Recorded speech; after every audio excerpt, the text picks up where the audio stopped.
earlier this week, um, Biden was interrupted while he was giving a speech in South Carolina with chants of free Palestine. It's not the first time and won't be the last time that things like this happen. Mhm. And now the Muslim voters overwhelmingly supported Biden and helped him, carry a lot of states, including Michigan, including Virginia. And this is going to be it is a big issue now, and Mhm. it's going to be a big issue this year. How do you think about it? First, it's, like, way too early to decide, but I'll say, like, "Yikes." That's, Yeah, like, the only word I have. We are our family's pretty political. We are very in tune with we stay on top of politics throughout the years, not just, like, an election cycle, and, um, I agree. I think family and friends, Muslim community, Arab communities, Palestinian communities, I think that a lot of us are starting to reconsider someone like Biden who is choosing to not really you know take a stance or has taken a stance just and taking a taken the stance. stance that he's definitely taken a stance. Um, but Yeah, what's interesting is like I think when we get down to it, like which one is the lesser of the two evils, and that's what like I fear because we had during the Trump era so much the rise of Islamophobia Islamophobia, right, and right, anti-Muslim sentiment, hate crimes, discrimination, bias, all of the above, which is still occurring, obviously, and so the Jewish community is experiencing it too in terms of anti-Semitism, but it's like so many people are disappointed in Biden and his stance yeah, and lack of support towards this humanitarian crisis, totally. and um, I think leading up to November this year will be really interesting to watch. We talked about it on our podcast just recently on Inclusive Collective, and it's going to be a really Your wild award-winning ride. podcast is Our right. award-winning Award-winning podcast. podcast. That's right. Yeah, Yeah. yeah, that's right. Yeah, let's take a listen now to what happened this week in South Carolina. If you really care about the lives lost here, then you should honor the lives lost and call for a ceasefire in Palestine. Ceasefire now! Ceasefire now! Ceasefire now! That's all right. That's all right. That's all right.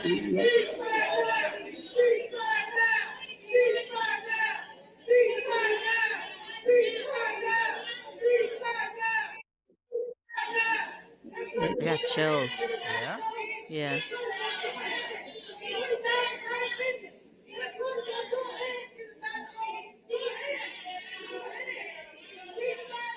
Yeah, you can, in the video, you can see them being escorted out of the church while Biden still at the podium.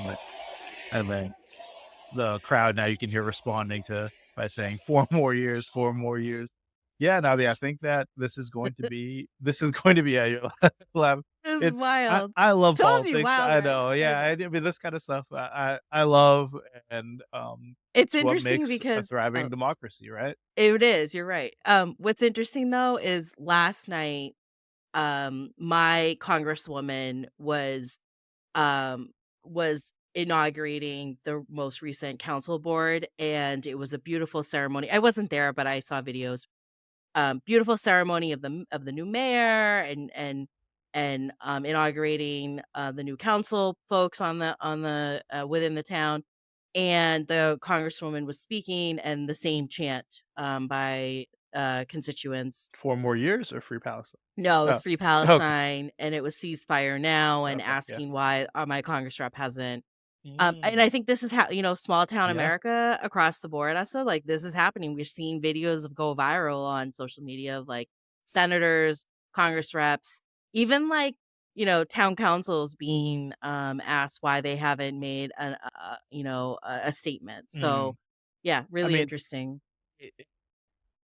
I just don't understand how now 3 plus months, 25,000 people dead, all the stats that we said at the beginning, how you cannot call for a ceasefire now. Um, It's called it's election. It's called campaign yeah, finance but yeah, no, give reform. us yeah.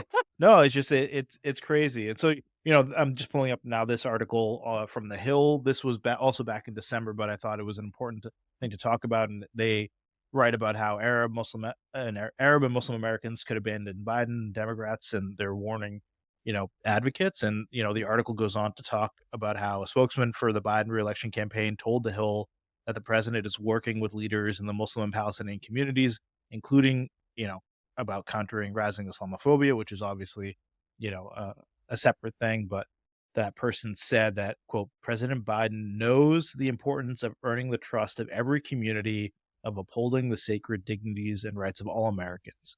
That was in a statement. And I don't know, to me, it seems like he's just paying lip service to the American Muslim community, right? Like Mhm. it's one of those things where he knows that it's either him or Trump, and at the end of the day, I think he's betting on that a lot of people, a lot of American Muslims, a lot of Arabs will vote for him over Trump if Mm. it comes down to that, right?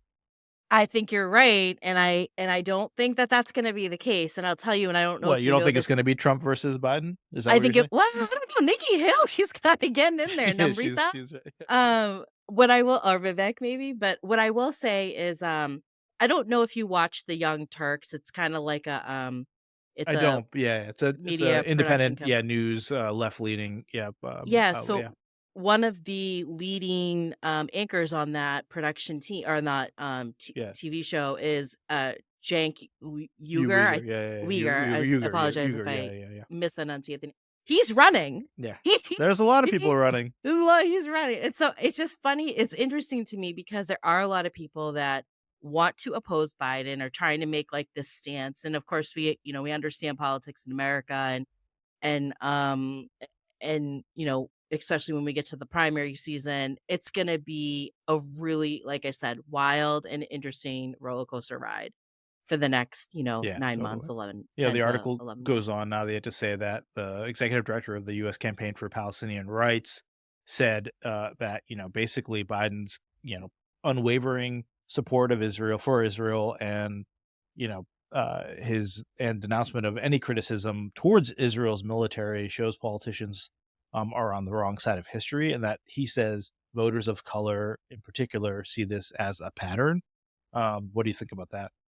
I mean, as soon as you started saying that, my immediate thought was just within my own network. I would say like 7 of my BIPOC, so outside of being American Muslim, so I'm saying like Black friends, Asian friends, Indigenous friends, Jewish friends, they all are not for Biden right now. They Wow. are so Biden has a problem. It is not just gonna be American Muslims. It's not just gonna be, Arabs or Palestinians. It's going to be Black people. Yeah. It's going to be indigenous people in America have felt this for Yeah. For generations. sure, for sure. This is if it is deemed a genocide, which the majority of people think it is, but when the lawyers deem that it is, or the court deems that it is, this is going to be something that Biden is going to have to go home Yeah, and this reflect is on. this is a big part of his legacy right now, especially if it's only a 4-year term. The word that they use in the article a couple times, or one of the people quoted, is betrayal, and I thought that was, that to me seems like the right word, and it seems like a lot of, as you mentioned, a lot of these communities of color, a lot of these minority communities have felt betrayed by Biden and the Democratic Party. Mhm, And so, yeah,